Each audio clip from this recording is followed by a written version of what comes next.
Salut! La dernière fois, on a parlé de l'accueil des émotions et ce dont on va parler aujourd'hui complète un petit peu ce qui est venu la dernière fois.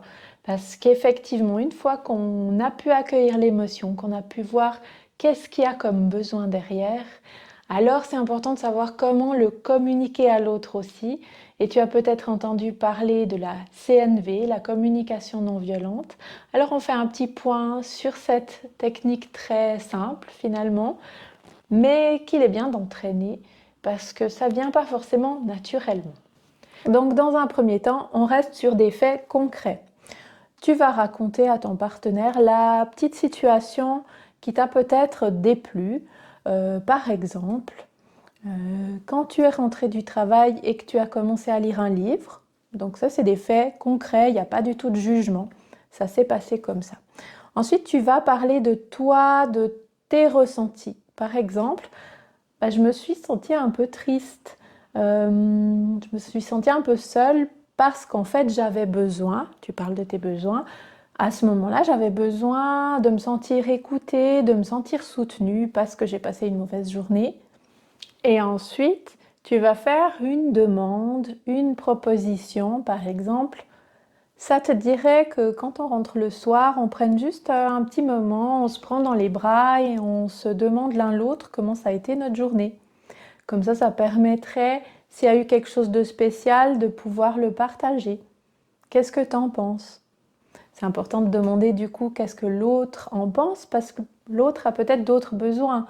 Par exemple, l'autre va te dire moi écoute, quand je rentre du travail, j'ai la tête qui va exploser, j'ai trop envie de décompresser, c'est pour ça que je prends un livre, c'est pas contre toi, mais c'est vrai que j'ai besoin de 15 minutes de vide pour passer du travail à la maison.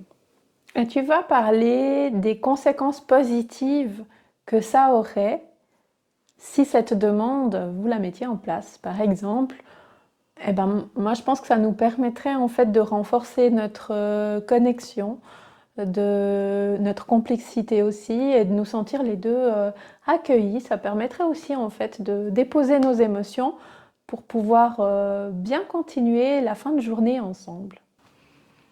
S'il y a une situation qui pour toi n'est pas facile à exprimer, tu peux simplement soit la mettre en commentaire, soit me l'envoyer en message privé. J'essaierai de t'aider à formuler les choses pour transmettre ton message à ton ou ta partenaire. I tried so hard and got so far, but in the end it doesn't even matter.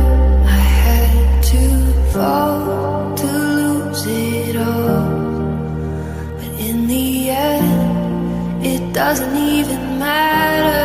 I tried so hard and got so far, but in the end, it doesn't even matter. I had to fall to lose it all, but in the end, it doesn't even matter.